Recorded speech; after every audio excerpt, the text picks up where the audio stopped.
बांकीपुर विधानसभा उपचुनाव की बिसात बज चुकी है और सारे खिलाड़ी मैदान में भी आने को बेताब हैं।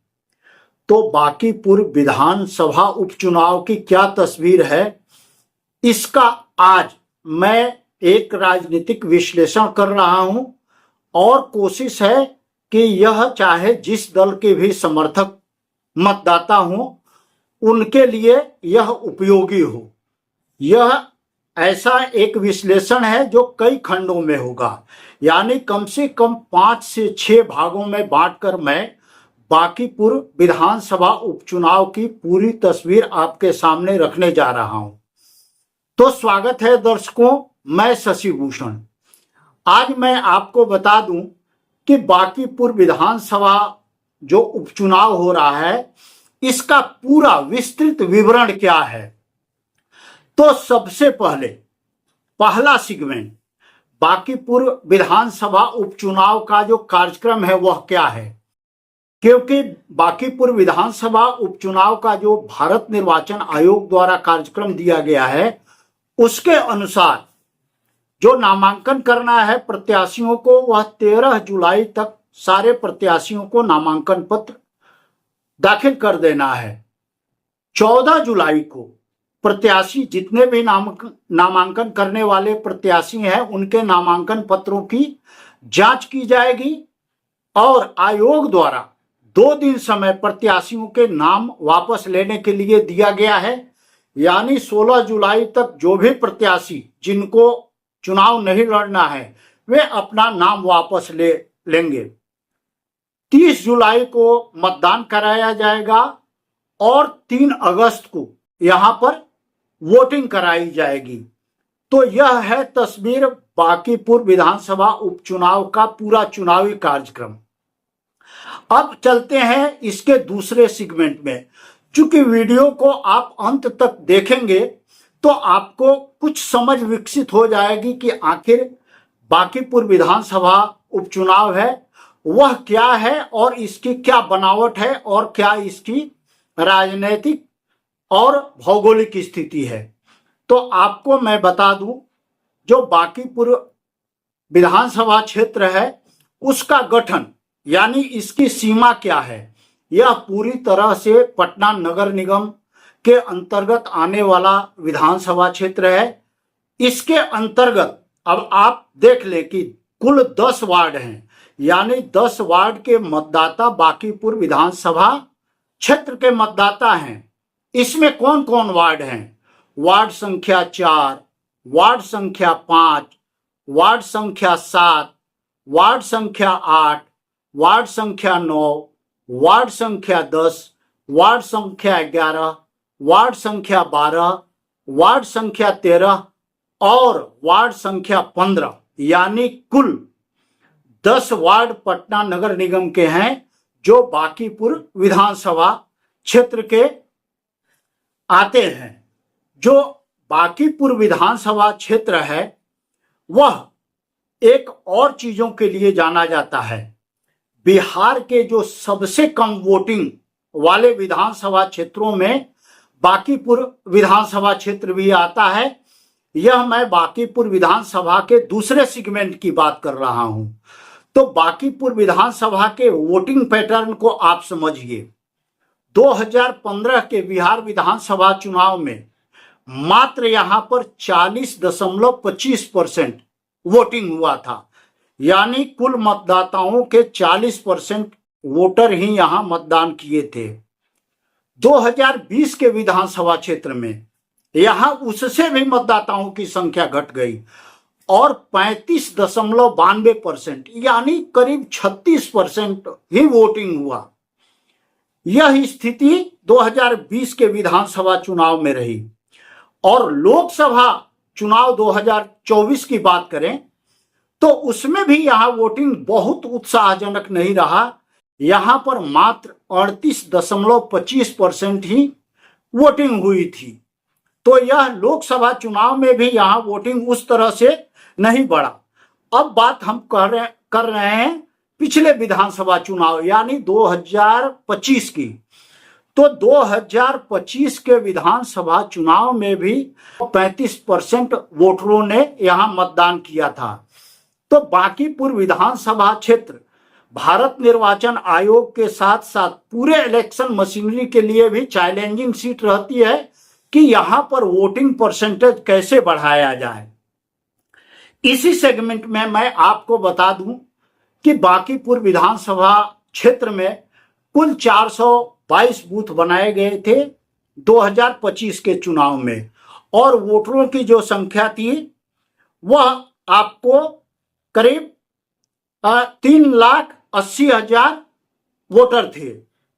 और 2025 में वोट कितने पड़े? तो 1,56,885 वोट पड़े। अब मैं तीसरे सेगमेंट पर चल रहा हूं कि आखिर यहां जो दो खेमा है, बड़ा खेमा, वह कौन कौन है, यानी एनडीए और महागठबंधन। इसमें एक तीसरा पक्ष जनसुराज के प्रशांत किशोर से के आने से हो गया है, जो राजनीतिक सरगर्मी बढ़ गई है। तो एनडीए यानी भाजपा के साथ जदयू, हम, लोजपा रामविलास, रालोसपा, ये पार्टियां हैं उनके साथ।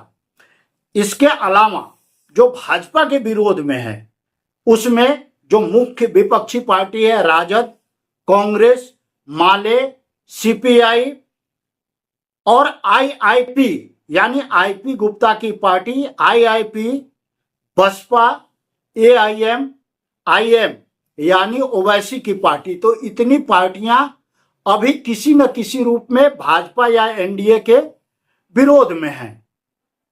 एक इसका अलग चर्चा कि बिहार विधानसभा में अभी कितने दलों का प्रतिनिधित्व है, यानी रिप्रेजेंटेशन कितने दलों का है।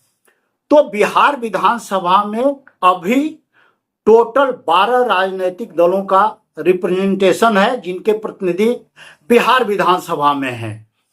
13वें दल के रूप में अब जनसुराज पार्टी प्रवेश पाने को बेताब है, और इसके संयोजक प्रशांत किशोर बांकीपुर से अपनी पहली एंट्री शुरू करने जा रहे हैं।